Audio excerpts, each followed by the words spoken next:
জনাব মোহাম্মদ নাহিদ ইসলাম, আপনার সময় 25 মিনিট। ধন্যবাদ আপনাকে। মাননীয় স্পিকার, আপনাকে ধন্যবাদ। মাননীয় স্পিকার, বক্তব্য ভেবেছিলাম শুরু করব অন্য বিষয় নিয়ে, কিন্তু আজকের অধিবেশনের দিনের আলোচনায় আমাদেরকে আরও বেশি অবাক করলেন মাননীয় অর্থমন্ত্রী। ফলে অর্থ সেক্টরের কিছু কথা, কিছু বক্তব্য দিয়ে আলোচনা শুরু করছি। আমরা যখনই ব্যাংকিং খাত বা অর্থ সেক্টরের আর্থিক খাতের কথা আসে, মাননীয় অর্থমন্ত্রী একটা বাক্যই বারবার বলেন যে বিএনপির সময়ে এরকম কোনো রেকর্ড নাই যে আর্থিক খাতে বিশৃঙ্খলা হয়েছে।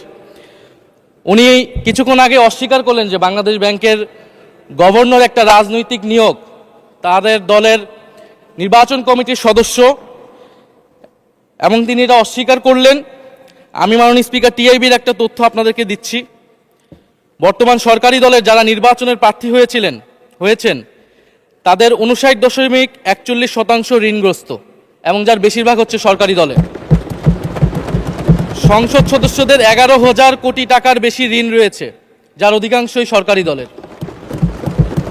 এদের অধিকাংশই ঋণ খেলাপি ছিলেন, নির্বাচনের আগে কিছু টাকা ঋণ দিয়ে পুনঃতফসিল করে নিয়েছেন।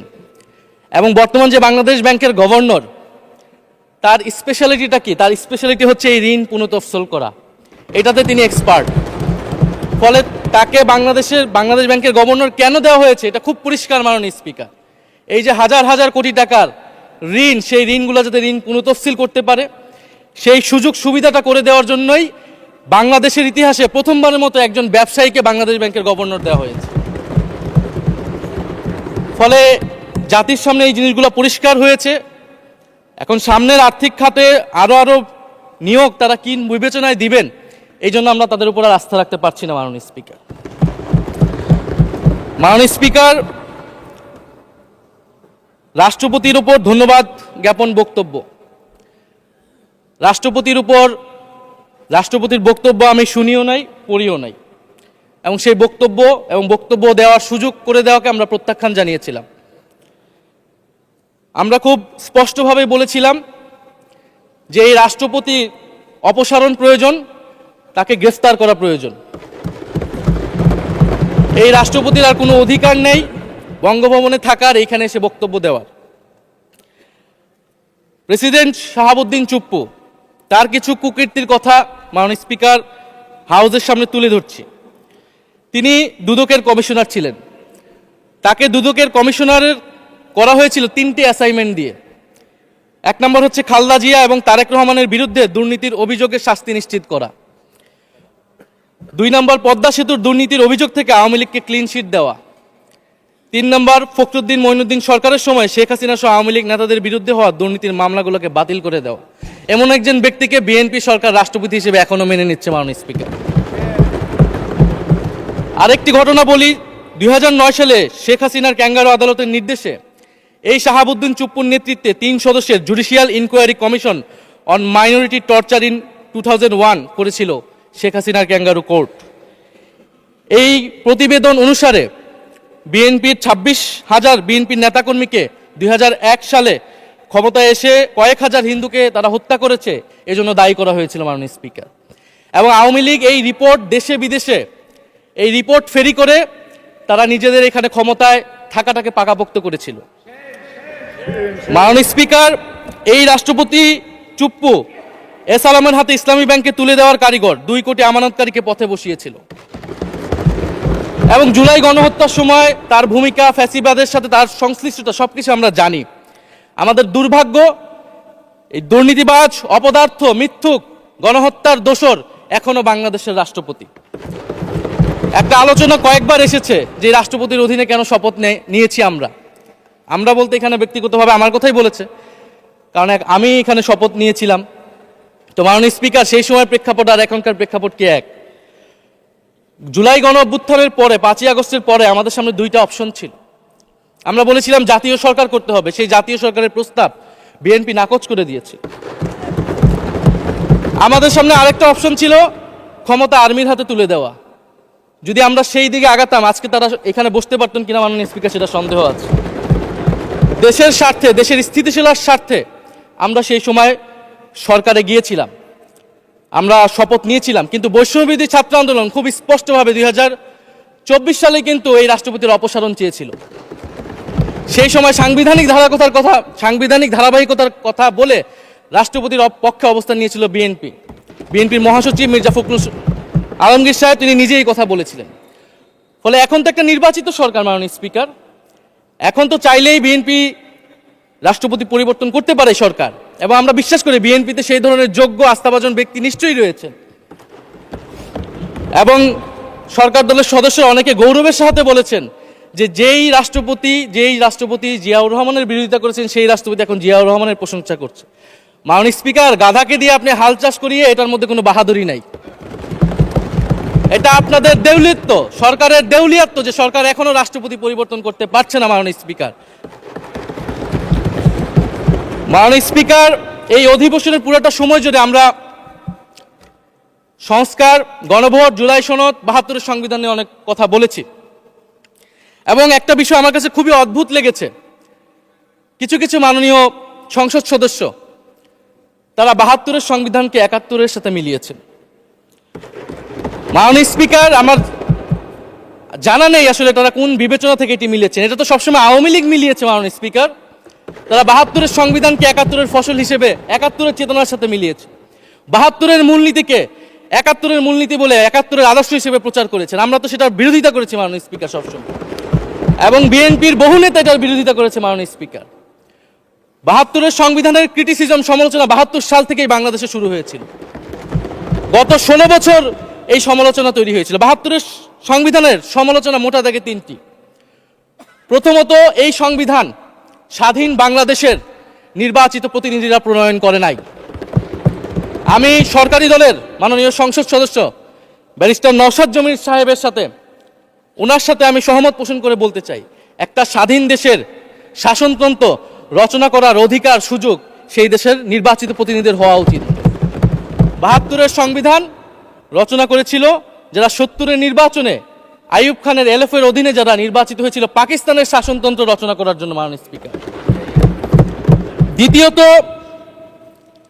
এই 72-এর সংবিধান ইনহেরেন্টলি এটা একটা আনডেমোক্রেটিক কনস্টিটিউশন। একজন ব্যক্তির হাতে সকল ক্ষমতা অর্পণ করা হয়েছিল মাননীয় স্পিকার। সেই সময় শেখ মুজিবকে সামনে রেখে এই সংবিধান তৈরি করা হয়েছিল। একজন ব্যক্তির হাতে সংসদের ক্ষমতা, নির্বাহী বিভাগের ক্ষমতা, এমনকি বিচার বিভাগের ক্ষমতাও নানা কায়দা করে তার হাতে তুলে দেওয়া হয়েছিল মাননীয় স্পিকার। ফলে স্বৈরতন্ত্রের বীজ কিন্তু সেই 72-এর সংবিধান থেকে বাংলাদেশে শুরু হয়েছিল। এবং সবচেয়ে ইম্পর্টেন্ট, এই সংবিধান হচ্ছে মুজিববাদী আদর্শ দ্বারা রচিত হয়েছিল মাননীয় স্পিকার। 71-এর আদর্শ কিন্তু 4 নীতি ছিল না মাননীয় স্পিকার। 71-এর আদর্শ ছিল সাম্য, মানবিক মর্যাদা, সামাজিক ন্যায় বিচার। 72-এর সংবিধানে এসে বলা হলো জাতীয়তাবাদ, বাঙালি জাতীয়তাবাদ, ধর্মনিরপেক্ষত্ব, গণতন্ত্র এবং সমাজতন্ত্র, এবং এটার বিরুদ্ধে বিদ্রোহ করেছিলেন মেজর জিয়াউর রহমান। মাননীয় স্পিকার, আজকে বিএনপি তার ফান্ডামেন্টাল জায়গা থেকে সরে যাচ্ছে মাননীয় স্পিকার।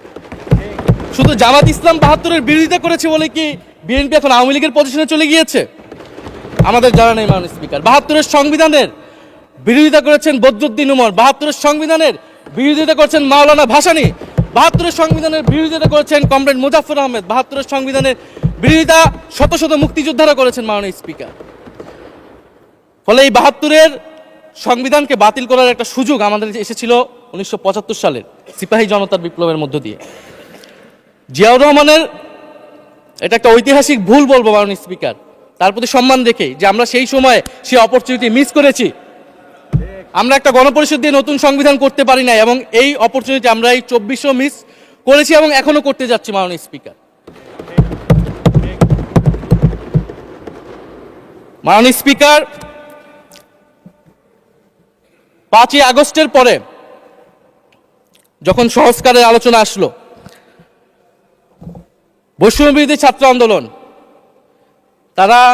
তাদের পক্ষ থেকে আমরা বলেছিলাম আমরা নতুন সংবিধান চাই বা সংবিধান পুনর্লিখন চাই। বিএনপি বলেছিল তারা নির্বাচনের মাধ্যমে ক্ষমতায় যেতে চায়। ফলে 5ই আগস্টের পর থেকে রাস্তা দুটি আলাদা হয়ে গেছিল মাননীয় স্পিকার। তখন আমরা একটা মধ্যপন্থায় আসলাম যে আমরা সংস্কারে আসি। সেই জায়গা থেকে সংস্কার কমিশন ঐক্যমত সেখানে আলোচনা হলো। এখন সাংবিধানিক সংস্কার পরিষদ করার কথা গণভোটে বলা হলো, এখন বিএনপি সেই জায়গা থেকে সরে গিয়েছে। এখন বিএনপি যদি সেই জায়গা থেকে সরে যায়, আমাদেরকে পূর্বের জায়গায় ফেরত যেতে হবে। মাননীয় স্পিকার, সংবিধান পুনর্লেখনের দাবি আমাদেরকেও জানাতে হবে। তারা যদি ৭২-এর পক্ষে এরকম অটল অবস্থানে থাকে। জুলাই সনদ নিয়ে অনেক কথা হয়েছে মাননীয় স্পিকার। জুলাই সনদ, জাতীয় জুলাই সনদ, আমরা যেদিন স্বাক্ষর হয়েছিল, আমরা জাতীয় নাগরিক পার্টি সেদিন স্বাক্ষর অনুষ্ঠানে যাইনি মাননীয় স্পিকার, এবং পরবর্তীতে আমরা স্বাক্ষর করেছি বলা যায় না, আমরা সেইখানে আমাদের কমেন্টটা দিয়ে এসেছিলাম মাননীয় স্পিকার। জুলাই জাতীয় সনদ, জুলাই গণ অভ্যুত্থানের পরবর্তীতে এত কষ্টের যে ফসলটাকে, সেইটাকে মাননীয় স্পিকার নোট অফ ডিসেন্ট দিয়ে সেটাকে কলুষিত করে ফেলা হয়েছে। যেদিন জুলাই জাতীয় সনদ স্বাক্ষর হয়, সেদিন জুলাই জাতীয় সনদের মেজর সংস্কারগুলোতেই পাশে একটা নোট লেখা হয়েছে যে কোনো রাজনৈতিক দল বা জোট তাদের নির্বাচনী ইস্তিহার উল্লেখপূর্বক যদি জনগণের ম্যান্ডেট লাভ করে, তাহলে তারা সেই মতো ব্যবস্থা গ্রহণ করতে পারবে। তাহলে যেই দল নির্বাচনে জয়ী হবে তারা তাদের ইস্তেহার অনুযায়ী সবকিছু করবে মাননীয় স্পিকার। এটার জন্য ঐক্যমতের কোনো প্রয়োজন হয় না। আপনি যদি নির্বাচনে জিতে আপনার ইস্তিহার মতোই সবকিছু করবেন, তাহলে আপনার সাথে আমার কিসের ঐক্যমত, কিসের আলোচনা?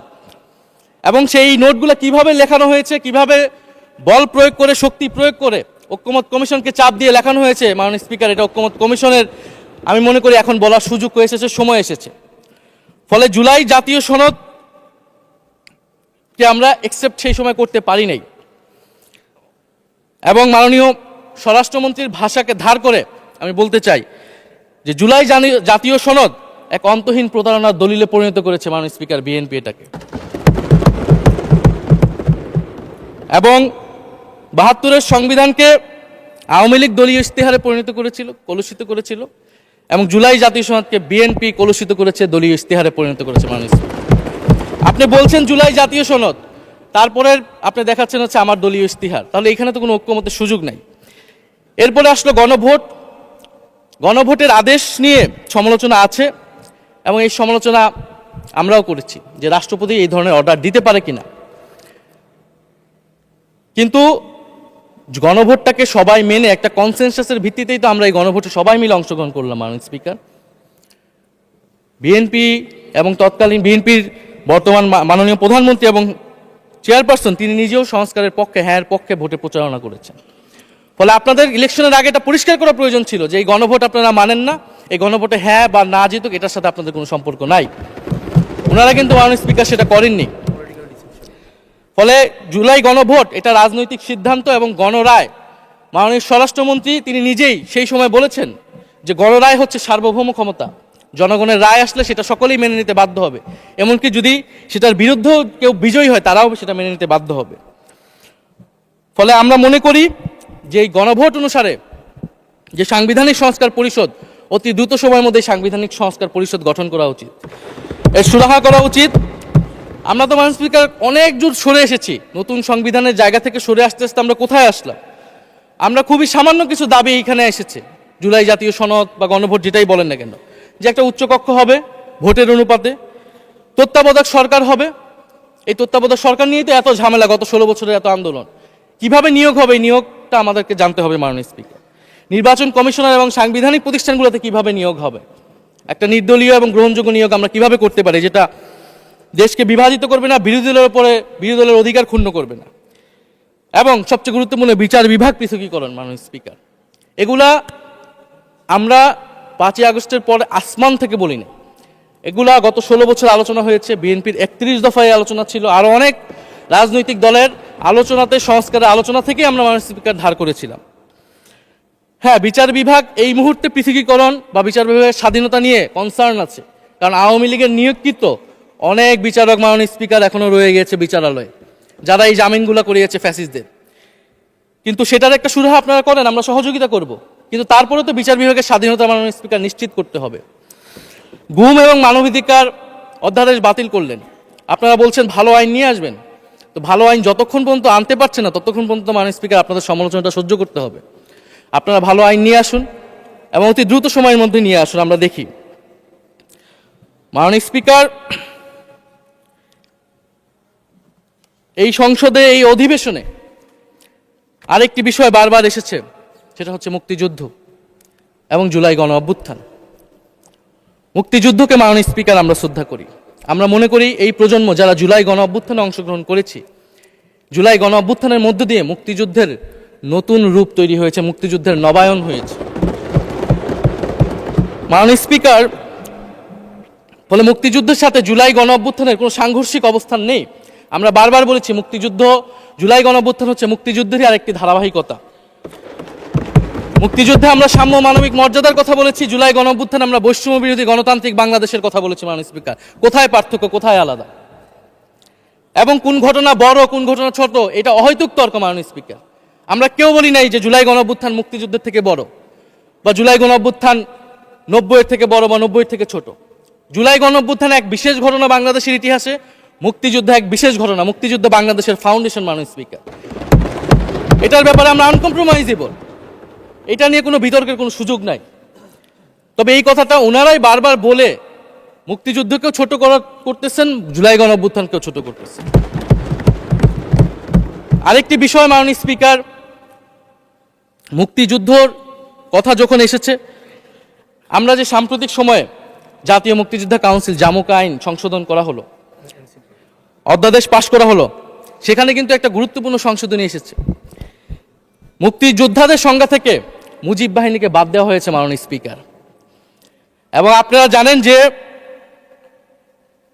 এই মুজিব বাহিনী, সেটাকে সংযুক্তির মাধ্যমে হাজার হাজার ছাত্রলীগের নেতাকর্মীকে মুক্তিযোদ্ধা সার্টিফিকেট দেওয়া হয়েছিল। মাননীয় স্পিকার, মুজিব বাহিনীর রোল কি ছিল, এটা আপনারা এখানে যারা অভিজ্ঞ মাননীয় স্পিকার অনেক মুক্তিযোদ্ধা আছেন, তারা ভালো করেই জানেন।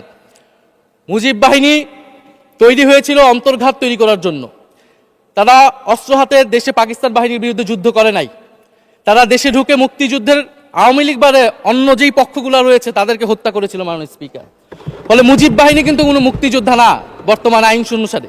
কিন্তু এখানে অনেক মুজিব বাহিনীর কিছু লোক আছেন, তারা নিজেদেরকে মুক্তিযোদ্ধা হিসেবে বারবার জাহির করছে। ফলে আমাদেরকে এই ফারাকটাও করতে হবে মাননীয় স্পিকার। এবং মুক্তিযুদ্ধের পক্ষ বিপক্ষের রাজনীতি গত 50 বছর ধরে হয়েছে। আমরা এই সমাধান এখনো কেন করতে পারিনি মাননীয় স্পিকার? এর দায়ভার কে নেবে? বিএনপি কি নেবে না, যারা 29 বছর জামাতের সাথে রাজনীতি করেছে? একটা কথা তো এখন সবাই বলে, সাথে থাকলে সঙ্গী, না থাকলে জঙ্গি। ফলে এটার দায়িত্ব ছিল তো উনাদের, এই রিকনসিলিয়েশন তৈরি করা, এই প্রশ্নের সুরাহা করা।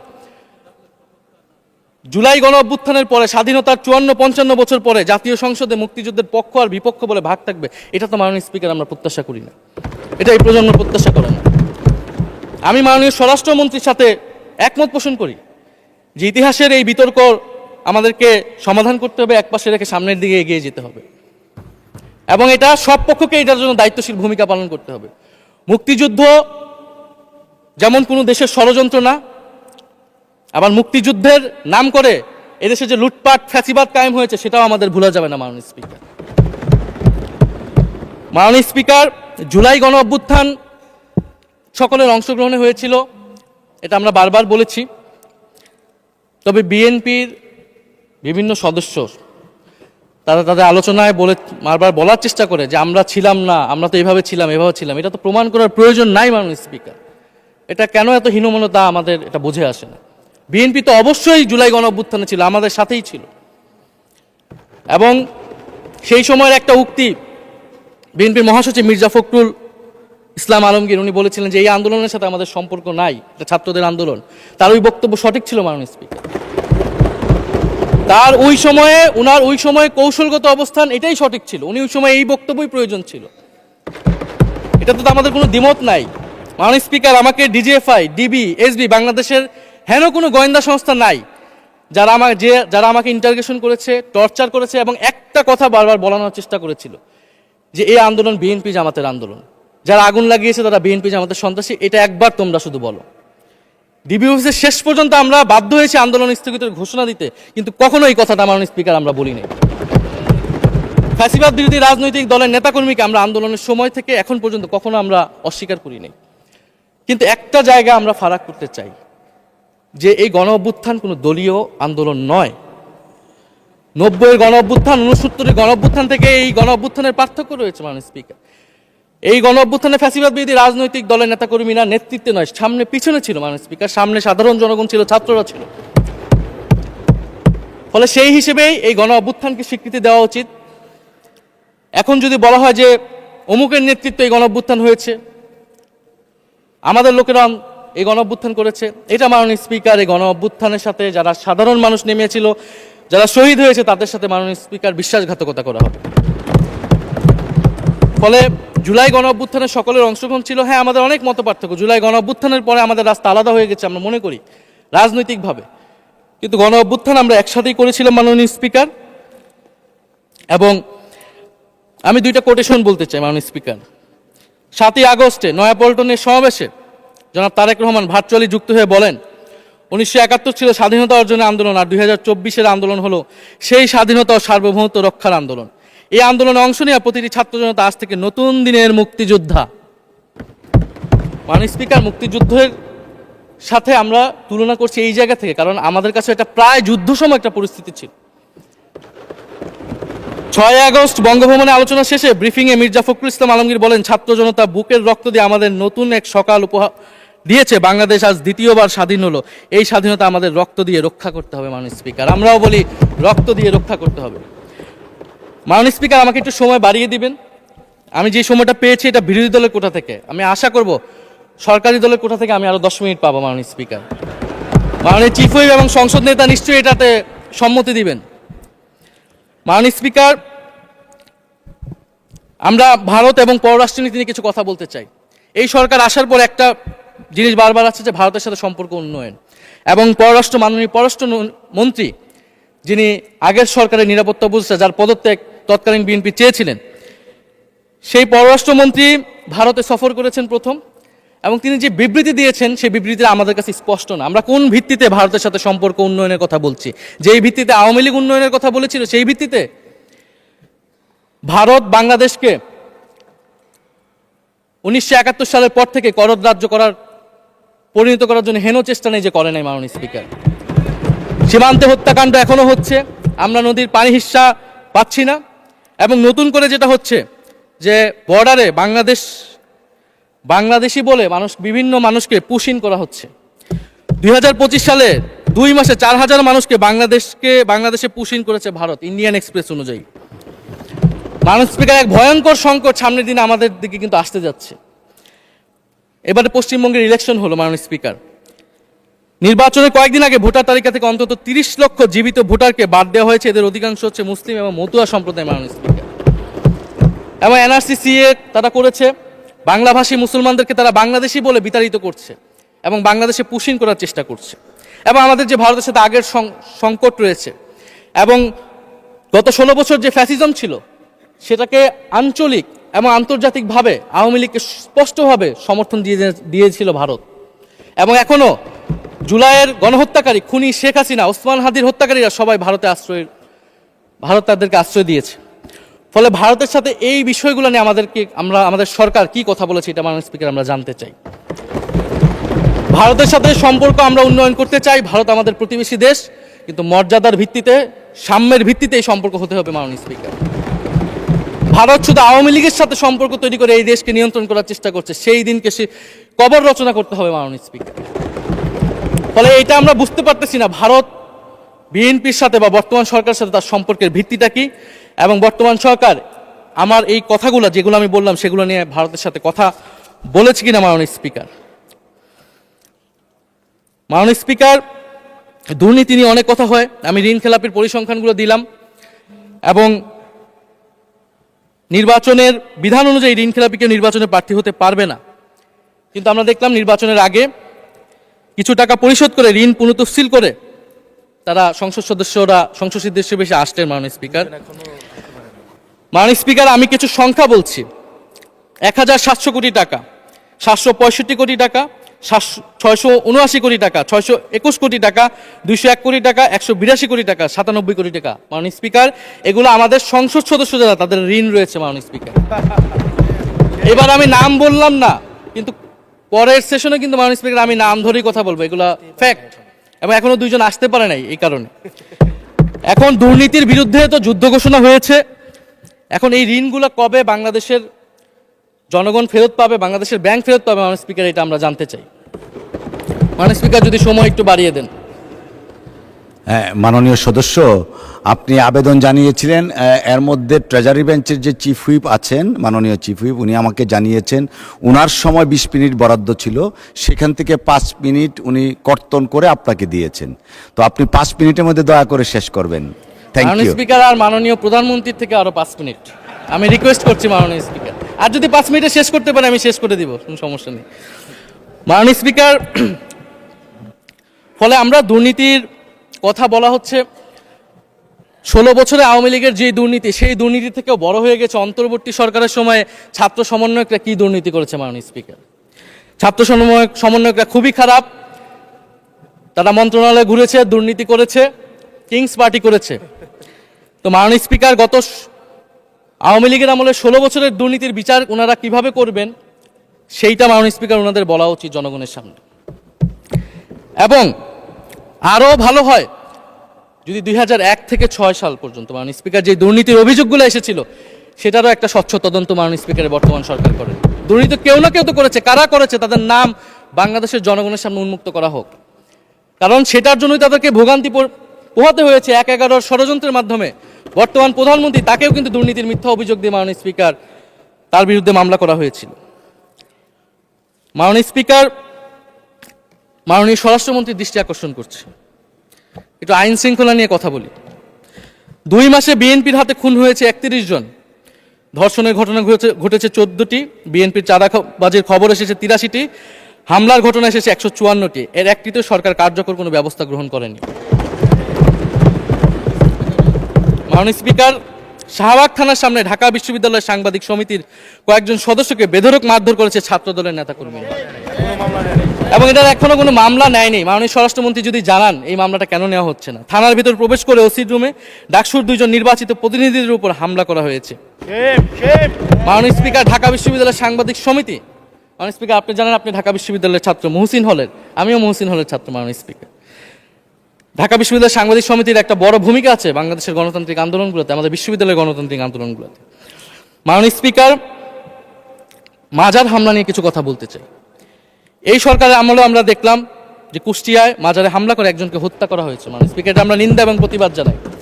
আমরা কোনো ধর্মীয় বিতর্কে ঢুকবো না, সেটা নিয়ে আমাদের আলেম ওলামাগণ ব্যাখ্যা করবেন, কিন্তু আমরা রুল অফ ল নিয়ে কথা বলতে চাই। মাননীয় স্পিকার, এই ধরনের ঘটনা কোনোভাবেই গ্রহণযোগ্য হতে পারে না, এবং অন্তর্বর্তী সরকারের সময় এই ধরনের ঘটনা অনেক ঘটেছে, আমরা তারও নিন্দা জানাই, এবং সকল ঘটনার তদন্ত এবং বিচার হওয়া উচিত মাননীয় স্পিকার এই সময়ের মধ্যে। মাননীয় স্পিকার, জঙ্গিবাদ নিয়ে নতুন করে কথা আসছে, সরকারের প্রতি অনুরোধ থাকবে আপনারা একটু সমন্বয় করে বক্তব্য দিন। স্বরাষ্ট্রমন্ত্রী বলছেন জঙ্গিবাদ নেই, আবার মাননীয় প্রধানমন্ত্রীর উপদেষ্টা বলছেন জঙ্গিবাদ আছে, জঙ্গি আছে। তো ওনাদের বক্তব্যটা পরিষ্কার হলে আমরাও এই বিষয়ে আমাদের অবস্থান বা বক্তব্যটা পরিষ্কার করতে পারবো। তবে একটা জিনিস, যে জঙ্গিবাদের বিরুদ্ধে আমাদের জিরো টলারেন্স মাননীয় স্পিকার। এটা বাংলাদেশের সিকিউরিটি প্রশ্ন, এবং এটা সরকার এককভাবে ডিল করতে পারবে না, এটা জাতীয় ঐক্য লাগবে, এবং সরকারকে আমরা সর্বাত্মকভাবে সহযোগিতা করবে বিষয়ে। তবে বিগত আমলের মতো এবং ওয়ারেন্ট টেররের প্রজেক্ট হিসেবে যাতে বাংলাদেশে কোনো জঙ্গিবাদের নাটক না হয় মাননীয় স্পিকার, এটাও আমাদের মাথায় রাখবে। মাননীয় স্পিকার, আমাদের দেশের প্রধান একটা জনগোষ্ঠী হচ্ছে কৃষক, আমরা সবাই কৃষক পরিবারের সন্তান। সরকার কৃষি কার্ড দিচ্ছে, এটা সরকারকে সাধুবাদ জানাই। তবে সরকার গত বছরের যে দামে কৃষক থেকে ধান এবং চাল কিনেছে, এই বছর ঠিক একই দামে কৃষক থেকে ধান কিনছে, এটার ফলে কৃষকদের কিন্তু মাননীয় স্পিকার লোকসান হচ্ছে। ডিজেলের দাম বৃদ্ধি হয়েছে, সেচ খরচ, সার, বীজ, শ্রমিক মজুরি সব মিলিয়ে মাননীয় স্পিকার বোরো মৌসুমে ধানের উৎপাদন খরচ উল্লেখযোগ্যভাবে বেড়েছে। একদিকে কৃষি কার্ড দিবেন, আরেকদিকে ধানের ন্যায্য মূল্য আপনারা কৃষককে দিবেন না, এটা মাননীয় স্পিকার কোনো সমাধান বলে আমরা মনে করি না। মাননীয় স্পিকার, আমরা জুলাই গণহত্যার বিচার নিয়ে মাননীয় আইনমন্ত্রীকে এখন পর্যন্ত কোনো ব্রিফিং মাননীয় সংসদে করতে শুনি নাই, হয়তো আমার মিস হয়ে যেতে পারে। আমরা আশা করব উনি প্রতি অধিবেশনে সংসদে এবং সংসদের বাইরে, আমাদের ট্রাইব্যুনালের চিফ প্রসিকিউটর আছেন, মাননীয় আইনমন্ত্রীর থেকেও আমরা জুলাই গণহত্যার বিচার প্রক্রিয়া কতটুকু আগাচ্ছে, কিভাবে আগাচ্ছে, এটা নিয়ে আমরা স্বচ্ছ বক্তব্য ওনাদের কাছ থেকে, সরকারের কাছ থেকে মাননীয় স্পিকার আশা করি। আমরা আশা করি মাননীয় স্পিকার যে জুলাই যারা শহীদ হয়েছিলেন, শহীদ পরিবারদের যে সকল সুযোগ সুবিধা দেওয়া হয়েছিল অন্তর্বর্তী সরকার থেকে, সেই সব কিছু অব্যাহত থাকবে এবং বর্তমান সরকার সেটা আরও বৃদ্ধি করবে মাননীয় স্পিকার, শহীদ পরিবার এবং আহত যোদ্ধাদের জন্য। মাননীয় স্পিকার, আর 2 মিনিট যদি বৃদ্ধি করতেন আমি শেষ করে দিব। 2 মিনিট। জি, 2 মিনিট বৃদ্ধি করা হলো। মাননীয় স্পিকার, আমরা এই জুলাই গণ অভ্যুত্থানে এই প্রজন্ম কর্মসংস্থানের বড় একটা দাবি নিয়ে কিন্তু মাননীয় স্পিকার চাকরির আন্দোলন থেকে আন্দোলনটা শুরু হয়েছিল। ফলে আমরা আশা করব এই সরকারের সময় কর্মসংস্থানের সুরাহা হবে এবং সেটার জন্য আর্থিক খাতে দুর্নীতি বন্ধ করতে হবে, বিনিয়োগ আনতে হবে এবং চাকরিতে স্বজনপ্রীতি, দুর্নীতি এগুলো একদম বন্ধ করতে হবে মাননীয় স্পিকার, সরকারি চাকরিতে বিশেষত। মাননীয় স্পিকার, একটা বিষয় যে সরকার এখন বলে দিচ্ছে যে বিরোধী দল কিভাবে কথা বলবে, কিভাবে বিরোধিতা করবে এবং বিরোধী দলের পতনও হয়ে যাবে, এরকম কথা মাননীয় স্পিকার সংসদে আমাদের শুনতে হচ্ছে। তো বিরোধী দল তো মাননীয় স্পিকার সরকারের প্রেসক্রিপশন অনুযায়ী বিরোধিতা করবে না, সরকারের শিখিয়ে দেওয়ার প্রয়োজন নাই কিভাবে কথা বলবে, কিভাবে বিরোধিতা করবে। বিরোধী দল বিরোধিতা করবে, সমালোচনা করবে, জনগণ এটা ঠিক করবে বিরোধী দলকে কতটুকু সমর্থন দিবে কি দিবে না। এবং বিরোধী দলের রাজনীতি মাননীয় স্পিকার বিএনপি করেছে, আমরা দেখেছি, তখন ছোট ছিলাম। মাননীয় স্পিকার, আমি যখন ইন্টারমিডিয়েটে পড়ি, খালেদা জিয়া তখন গ্রেফতার হন এবং তার পরের দিন আমার বাবা রাজনৈতিক মামলায় গ্রেফতার হন। আমার মা আমাকে নিয়ে থানায়, কোর্টে এবং কারাগারে আমি আমার মায়ের সাথে ঘুরেছি মাননীয় স্পিকার। আমি জানি আমার এই অভিজ্ঞতা বাংলাদেশের লাখ লাখ মানুষের, ফ্যাসিবাদ বিরোধী আন্দোলন, রাজনৈতিক কর্মী যারা রয়েছে তাদের সকলের একই অভিজ্ঞতা মাননীয় স্পিকার। মাননীয় স্পিকার, সেই অভিজ্ঞতা থেকেই বিশ্ববিদ্যালয়ে যখন এসেছি প্রথম, মনে হয়েছে যে এই প্রজন্ম হিসেবে আমাদের একটা দায়বদ্ধতা আছে। আমার সামনে একজন স্বৈরাচার, একজন স্বৈর শাসক থাকবে, বাংলাদেশের একজন ছাত্র হিসেবে আমি এটা মেনে নিতে পারিনি মাননীয় স্পিকার প্রথম বর্ষ থেকে। সেই জায়গা থেকে কাজ করেছি জুলাই গণ অভ্যুত্থানে। মাননীয় স্পিকার, আমি আমার এলাকা নিয়ে শুধু শেষ করব, সবাই যেহেতু এলাকা নিয়ে কথা বলে প্রথম আসলে, আমি মাননীয় প্রধানমন্ত্রীর প্রতিবেশী, ঢাকা 17-এর প্রতিবেশী হচ্ছে ঢাকা 11 মাননীয় স্পিকার। সংসদে সরকার দল এবং বিরোধী দলের যেই পরিমাণ বৈষম্য, ঢাকা 17 এবং ঢাকা 11-এর একই পরিমাণ মাননীয় স্পিকার বৈষম্য। ফলে উনি যাতে এই বৈষম্য দূর করেন এবং ঢাকা 11-এর জন্য যদি মাননীয় সদস্য 2 মিনিট চেয়েছিলেন, শেষ হয়ে গেছে। আর 2 মিনিট দেওয়া হলো, 2 মিনিটের মধ্যে শেষ করে ফেলেন প্লিজ। স্পিকার, ধন্যবাদ আপনাকে। ফলে এই বৈষম্য উনি সংসদেও দূর করবেন, সংসদেও দূর হবে এবং আমার এলাকাও সেই উন্নয়ন কার্যক্রম হবে। ঢাকা 11 এই গণ অভ্যুত্থানের অন্যতম হটস্পট ছিল রামপুরা, বাড্ডা, ভাটারা এলাকা মাননীয় স্পিকার, যেখানে অনেক প্রাইভেট বিশ্ববিদ্যালয়, মাদ্রাসা, তারা সকলে এসে কিন্তু ফ্যাসিস্টদেরকে প্রতিহত করেছিল এবং এই অত্র এলাকার নানান সমস্যা। তো সরকারের জায়গা থেকে আমি আশা করব, আমি হয়তো অনেক সমালোচনা করতে পারি, অনেক ভুল ত্রুটি থাকতে পারে, যেহেতু নতুন এসেছি, কথা বলছি। তো সেই জায়গা থেকে যাতে আমার এলাকার প্রতি কোনো বিরূপ মনোভাব না থাকে, কোনো বৈষম্য যাতে না হয় মাননীয় স্পিকার। আপাতত ওনারা ওইখানকার যিনি পরাজিত প্রার্থী, তাদেরকে দিয়ে বিভিন্ন উন্নয়ন কার্যক্রম করছে প্রশাসক, এই সিটি কর্পোরেশনের প্রশাসক। তা আমার ক্রেডিটের দরকার নাই, কিন্তু উন্নয়ন হলেই মাননীয় স্পিকার চলবে। মাননীয় স্পিকার, আমি সর্বশেষ বলতে চাই, এই প্রথম অধিবেশনে বিশ্ববিদ্যালয় জীবনে ঢাকা বিশ্ববিদ্যালয়ের অনেক স্বপ্ন নিয়ে গিয়েছিলাম। প্রথম মাসে মাননীয় স্পিকার হতাশ হয়েছিলাম, যখন দেখেছি হলের সিস্টেম, যখন দেখেছি বিশ্ববিদ্যালয়ের সিস্টেম এবং এই সংসদে মাননীয় স্পিকার প্রথম অধিবেশনে আমি অনেক হতাশ হয়েছি। সরকারি দলের সদস্যরা যেভাবে স্তুতি করেছে, যেভাবে সংবিধান সংস্কার পরিষদকে বাতিল করে দেওয়া হয়েছে, যেভাবে গণভোটকে অস্বীকার করেছে, মাননীয় স্পিকার, আমি আশা করব আমাদের এই হতাশা অতি দ্রুতই শেষ হবে এবং আমরা যেই কমিটমেন্ট জনগণের কাছে করেছি সেই সকল প্রতিশ্রুতি আমরা রক্ষা করে সামনের দিকে এগিয়ে যেতে পারবো। মাননীয় স্পিকার, আপনাকে ধন্যবাদ, এই হাউসের সকলকে ধন্যবাদ মাননীয় স্পিকার।